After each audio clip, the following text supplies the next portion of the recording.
Comme nous, vous êtes venu d'ailleurs pour vous établir au Canada avec la volonté de lancer votre propre activité. Comme nous, vous savez qu'être accompagné est essentiel pour entreprendre avec succès. À chaque étape, nous sommes là pour vous aider à identifier et à concrétiser de nouvelles opportunités. Venez bâtir votre projet avec Agoralliance, l'incubateur, accélérateur des entrepreneurs venus d'ailleurs.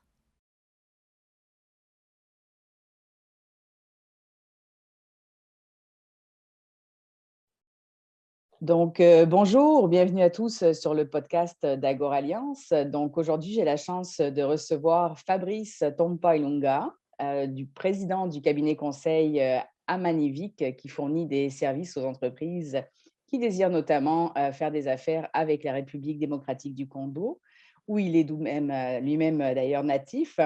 Mais Fabrice, tu es également président fondateur de la Jeune Chambre de commerce Kinshasa, Québec, depuis 2017.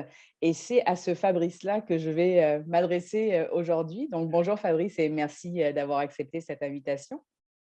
Bonjour Anne-Soleil, merci beaucoup de m'inviter. Ça me fait plaisir. Donc, je vais te présenter rapidement. Donc, toi, tu es issu d'une famille de 7 enfants. Tes parents donc, se sont installés au Québec en 2001, justement. Ils venaient de la RDC pour se donner une chance et permettre à leurs enfants donc, de se développer, de grandir dans un pays où tout est possible, hein, comme on dit, de façon sécuritaire. Tu as fait quand Absolument. même tes études au Québec. Très rapidement, tu t'es impliqué dans la communauté congolaise de Montréal, en l'occurrence.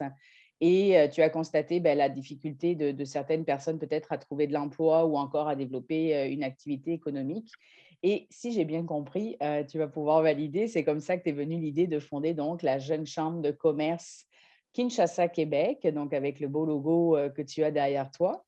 Donc, bravo. Et peux-tu Merci. nous présenter, donc, pour rentrer directement dans le vif du sujet, la clientèle de la Jeune Chambre et sa mission première, en fait?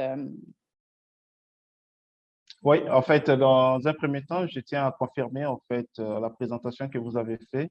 Alors, l'idée de la création de la Jeune Chambre du Congo-Kinshasa au Québec euh, a suivi en fait après mon implication dans la communauté congolaise à titre de vice-président, où est-ce qu'effectivement j'ai rencontré des personnes issues de ma communauté qui avaient effectivement des difficultés. En tout cas, certains avaient beaucoup de la difficulté à s'intégrer sur le marché de l'emploi Mhm.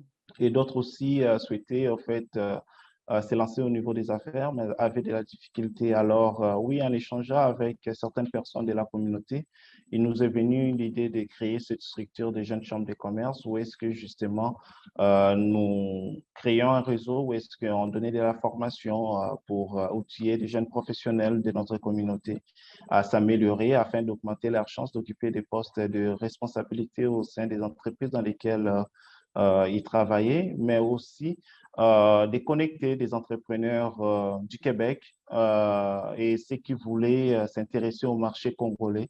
Nous créons des synergies et avec le temps, nous sommes arrivés quand même à avoir quand même quelques transactions, partenariats d'affaires qui se sont développés avec certains de nos membres. Donc, nous en sommes très contents. Mais maintenant, oui, notre clientèle cible, ce sont des entrepreneurs âgés principalement de 18 à 40 ans, mais aussi des professionnels et des étudiants.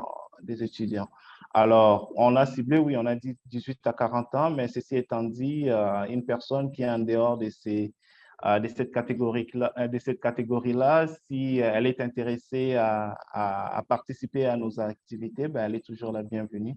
Mais bon, nous avons quand même une communauté jeune et on s'est dit que on allait vraiment se focuser sur la jeunesse de notre communauté et se donner une chance de voir aussi les membres de notre communauté pouvoir se développer autant que des membres, par exemple, de la communauté italienne, de la communauté juive, de la communauté haïtienne, et ainsi de suite. Donc, on est quand même une communauté qui est assez nouveau sur le territoire québécois. Nous avons eu une première vague qui est arrivée au début des années 90 et la deuxième vague au début des années 2000. Entre autres, c'est durant cette période-là que mes parents nous ont amenés toute la famille au Québec. Donc, nous avons quand même, comment dirais-je, nous sommes quand même assez nouveaux au niveau du Québec et l'esprit entrepreneurial, l'entrepreneuriat, en tout cas de façon officielle, où est-ce qu'une personne enregistre son entreprise officiellement et qui est connue et tout, c'est assez nouveau au sein de notre communauté. Donc, petit à petit, nous voyons quand même une évolution au sein de notre communauté. Nous voyons des entrepreneurs qui commencent à se démarquer petit à petit. Et pour nous, bah, en fait, nous sommes très contents de ces résultats-là et de voir que notre communauté finalement se développe comme on le souhaite au sein du Québec, ce qui nous apporte, oui, de la richesse au sein de la communauté, mais aussi dans le Québec, dans son ensemble, quoi, et nous sommes très contents pour ça. Mmh. Très, très, très intéressant. Donc, tu as parlé de défis, en fait, de réseautage, de défis de trouver des situations professionnelles intéressantes. Est-ce que tu as pu identifier, en fait, d'autres défis de ces personnes-là? Puis de quelle façon, en fait, la jeune chambre propose des solutions pour réussir à relever et à accompagner ces personnes-là? Ben, en fait, c'est ça. Donc, on a remarqué que beaucoup de ces personnes-là, en fait, voulaient entreprendre au niveau du Québec, mais souvent, ils n'arrivaient pas à créer un bon réseau d'affaires à connecter avec d'autres entrepreneurs. Donc, nous, on répond à ces besoins-là à travers la Chambre des commerces, mais aussi le fait juste d'avoir certaines informations. Quelle structure offre, par exemple, du financement pour des jeunes entreprises qui viennent de débuter, qui n'ont pas un chiffre d'affaires peut-être important, jusqu'à comment se structurer, comment présenter son business afin justement de pouvoir recevoir ces financements-là. Ben, ça, ce sont quand même des enjeux au sein de nos membres que nous avons réussi à accompagner au fil des temps. Et nous voyons quand même, comme je disais tout à l'heure, quand même de l'évolution à ce niveau-là. Parce que les gens, ils nous suivent sur les réseaux sociaux, mais ce que peut-être moins savent, c'est que nous avons également un groupe WhatsApp, entre autres, où est-ce qu'il y a beaucoup d'informations qui Mmh. circulent à l'intérieur, des opportunités d'affaires, parce que, bon, malheureusement, on sait que certaines opportunités ne passent pas nécessairement sur les réseaux sociaux de Mmh. façon Officiel. très officielle ou très ouverte. Mmh. Bah, des fois, nous, on reçoit des informations et puis on partage à nos membres. Et bon, les gens apprécient parce que ça leur permet en fait de pouvoir postuler à des emplois, par exemple, que sinon, ils n'auraient jamais entendu parler d'une autre façon. Et ben voilà, nous, ça nous fait plaisir de pouvoir justement les aider à avoir des informations comme ça, à avoir un réseau d'affaires où est-ce qu'ils peuvent avoir des informations fiables. Depuis maintenant, par exemple, un an, nous avons également des représentations au niveau de la RDC. Vous savez, pour un entrepreneur qui veut entreprendre au niveau de la RDC de façon spécifique, la quête de la bonne information, la quête de trouver des partenaires fiables sur le terrain, c'est un enjeu de taille pour ces entrepreneurs-là. Alors, nous, en ayant des représentations sur place ici, à chaque entrepreneur qui entre dans notre réseau, on prend le temps de vérifier ses documents, de faire même une descente en physique sur son lieu de travail pour permettre à une personne qui serait au Québec, par exemple, de pouvoir au moins avoir la garantie que la personne a officialisé la création de son entreprise. La personne existe bel et bien pour commencer à entamer certaines discussions parce que un autre enjeu, c'est malheureusement, c'est du côté réputationnel, malheureusement, de la RDC, de certains entrepreneurs qui a biaisé un peu les relations avec le Québec. Ben, nous, à travers ces réseaux-là, justement, nous sommes en train de rétablir petit à petit un lien de confiance qu'on peut établir entre les entrepreneurs de deux côtés. Non, c'est sûr que le lien de confiance et surtout avec les distances, c'est vraiment un enjeu pour beaucoup de personnes parce que la volonté de faire des affaires est définitivement là, à mon avis, puis les opportunités sont également disponibles. Donc, toi, actuellement, donc, tu fais beaucoup d'allers-retours, en fait, entre le Québec et le Congo, mais en ce moment, donc, tu es au Congo. Puis, Oui. donc, si on comprend l'importance d'avoir une présence sur le territoire, c'est vraiment pour faciliter les échanges, quoi. Anne-Solène, absolument, parce que voyez-vous, moi-même, avant de pouvoir rester un peu plus longtemps là actuellement en RDC, lorsque j'étais venu la première fois en RDC, c'était un milieu que j'avais laissé en étant enfant, que je ne connaissais à peine. On était carrément déconnecté un peu de notre pays. Et j'ai compris l'importance d'avoir un réseau d'affaires fiable lorsqu'on arrive sur un territoire. Et vous savez, ça m'a épargné de beaucoup des erreurs parce qu'il y avait déjà des personnes avec qui nous collaborons déjà à distance. Et lorsqu'on est arrivé ici, ben, ça nous a permis juste de faire certaines vérifications, mais ça m'a aidé dans mon intégration. Et, et voilà, ça c'est vraiment, si je peux conseiller aux gens qui sont dans les affaires, c'est vraiment appartenir dans un réseau d'affaires, particulièrement si vous voulez faire des transactions au niveau international. Vous devez absolument avoir des bons contacts et nous, on répond à ces besoins-là parce que nous, comme je disais tout à l'heure, on prend le temps de vérifier que chaque membre a une structure officielle dans laquelle il opère et de faire des descentes sur le terrain au besoin pour nous assurer que le business ou l'entreprise en question existe réellement. Alors, voilà, nous, on invite les gens qui s'intéressent, par exemple, à la RDC, de prendre contact avec nous. Nous avons réussi avec les temps à avoir des gens fiables avec qui nous travaillons. Donc, n'hésitez pas, nous sommes là pour vous donner des informations pertinentes et aussi vous assister dans vos démarches de votre installation localement ici. Et est-ce qu'il y a des secteurs qui sont un peu plus développés en termes d'affaires autour de la RDC? Disons que si je te demandais, mettons, 2 secteurs dans lesquels un entrepreneur québécois aurait intérêt à venir faire de la business en RDC, par exemple, si on en garde 2, mettons. Bah, écoutez, nous déjà au Québec, on est beaucoup reconnus en ce qui a trait à l'éducation, par exemple, à la transmission des connaissances. Au-delà de ça, moi, je vous dirais, il y a le secteur agroalimentaire qui est très important, qui se développe énormément actuellement en RDC. Vous savez, nous avons une population d'environ 100 millions d'habitants. Donc, vous voyez tous les potentiels. Lorsque je dis de tels chiffres, un entrepreneur, c'est voir l'opportunité derrière ça. Là. Oui, oui, toute cette masse qui peut consommer effectivement nos produits. Mais également, il ne faut pas oublier que la RDC est voisin de 9 autres pays africains, ce qui crée aussi des belles opportunités de pouvoir vendre dans ces pays-là. Je vous dirais également dans tout ce qui a trait à l'immobilier, la construction.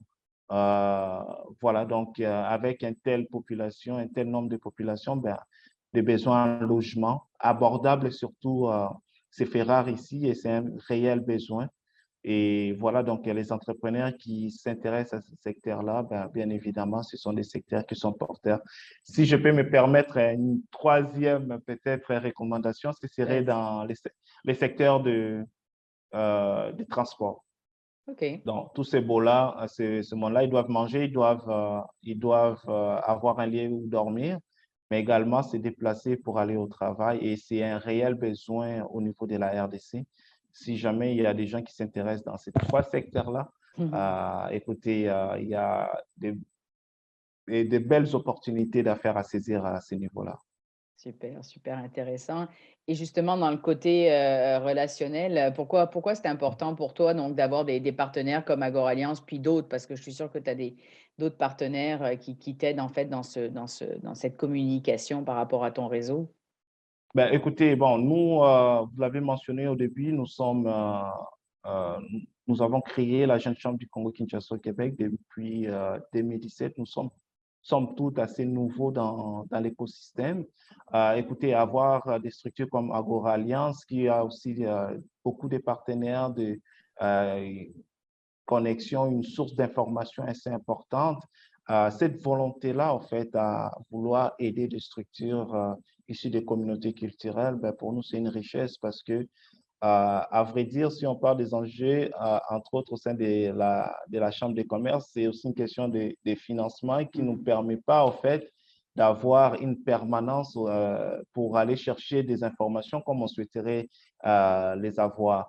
Mais avoir des partenaires comme Agora Alliance, ben, vous m'avez, à titre personnel, déjà transmis beaucoup d'informations qui nous sont très utiles. Nous sommes en train de les exploiter, voir comment on va faire nos demandes et tout. Ben, écoutez, je vous dirais, avoir des partenaires comme ça, c'est une richesse parce que vous avez déjà la volonté d'aider des gens ici des communautés culturelles et les Québécois de façon générale. Et la source à l'information, surtout l'information à ce qui a trait à du financement, ben, nous, on ne peut que chérir ce genre de partenaires-là et en vouloir encore plus, quoi. Donc, voilà. Donc, des partenaires, nous en avons besoin et lorsque vous apportez une plus-value pour nous comme ça, c'est vraiment une richesse qu'on chérit davantage, quoi. Puis on a beaucoup de points communs aussi dans le côté partenariat, dans le côté de faire des ponts entre les pays d'origine des Oui, entrepreneurs et le Canada. C'est vraiment notre volonté aussi, hein, on accompagne les entrepreneurs immigrants quand ils sont installés au Canada, mais on a vraiment une très grande volonté à aussi faire des ponts avec leur pays d'origine pour faciliter les échanges. oui, Fabrice, les actualités à venir pour la Jeune Chambre de commerce Kinshasa-Québec, tu organises des événements, tu as un grand événement oui. qui s'en vient. Est-ce que tu vas en parler un peu, s'il te plaît? Ben, en fait, déjà pour la semaine prochaine, nous sommes en train d'organiser une formation sur la fabrication des savons. Vous OK. savez, ce sont des formations où les business qui on n'a pas besoin de beaucoup d'argent pour pouvoir entamer. Vous savez, la jeunesse congolaise a de la difficulté au niveau financier. Alors, avoir des idées sur comment créer de la richesse avec peu de moyens comme ça, en créant des savons, ben, nous pensons que nous apportons un plus déjà à ce niveau-là. Sinon, oui, effectivement, nous travaillons sur un grand projet qui est la Semaine québécoise en RDC.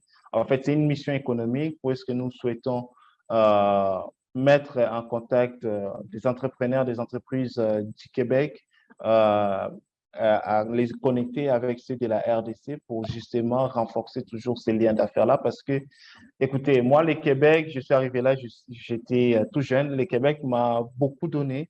Le Québec a énormément contribué à la personne que je suis devenue et je pense qu'il y a énormément de personnes en RDC qui peuvent profiter des mêmes opportunités que moi j'ai eues et la personne que je suis devenue. Et je trouverais ce serait égoïste que de ne pas tout faire, mettre en place tous les moyens pour justement aider les plus d'entreprises à gagner des marchés d'un côté comme de l'autre et surtout voir qu'il y a vraiment du développement socio-économique qui s'organise entre le Québec et la RDC. Alors, oui, nous avons déjà contacté des entreprises au niveau du Québec qui sont super intéressées. Nous, localement aussi, au niveau du Congo, nous avons déjà des entreprises qui se sont engagées avec nous et nous sommes en train, en fait, de travailler la documentation, des prises en contact. Nous allons bien évidemment entrer en contact également avec toutes les structures publiques du Canada, entre autres l'ambassade du Canada en RDC, afin de les impliquer dans ces projets. Des grandes entreprises également. Je pense par exemple ici à des sociétés financières comme Desjardins, comme la Banque nationale du Canada ou d'autres, que ce soit Hydro-Québec, qui a de belles opportunités ici qui peuvent saisir. Et voilà, donc nous allons entrer en contact avec eux. Nous allons organiser cette bel événement qui arrive et que moi, je crois qu'il y aura un grand impact ici en RDC. Donc, nous avons beaucoup apporté, le Québec a beaucoup apporté ici en RDC, mais également la RDC aussi aura des belles choses à proposer au Québec et nous nous estimons privilégiés au fait de pouvoir être au milieu, de pouvoir créer ces ponts-là entre le Ces Québec et la alliances. RDC. Ces alliances. Absolument, Donc, absolument. pour être au courant de toutes ces actualités, Fabrice, comment on peut te Oui. joindre? Comment on peut avoir de l'information? Ben, écoutez, on est très présent sur les réseaux sociaux, sur LinkedIn, sur Facebook, nous communiquons énormément. Sinon, il y a notre site internet www.jccq-rdc.com. Vous pouvez nous rejoindre également par notre téléphone. On s'est connecté également sur WhatsApp, les plus 243, les 82 72 94 00. Donc, nous sommes disposés à rentrer en contact avec eux, à faciliter les affaires des Québécois en RDC. Nous avons deux bureaux dans la province du Congo central, à Matadi et à Boma. Pour ceux qui s'intéressent à l'exportation, nous pouvons vous aider dans vos démarches de dédouanement à ce niveau-là. Donc, voilà, donc écoutez, nous sommes tout à fait disposés à vous aider à réussir en RDC et essayer de la RDC à réussir au Québec. Contactez-nous. Génial, génial. Ben, merci infiniment pour ton temps, Fabrice. Je suis vraiment ravie de t'avoir dans notre réseau également et de vous encourager le plus possible. Donc, je te remercie encore Merci. beaucoup pour ce Merci matin. Anne-Solène pour cet bel échange et en tout cas pour tout ce que vous faites pour les communautés du Québec. Et voilà, moi je suis très confiant et je sais que il y a des belles choses qui nous attendent dans le futur. Et en tout cas, merci beaucoup pour cette opportunité. Merci à toi. Bonne journée. Merci, à très bientôt. Au revoir.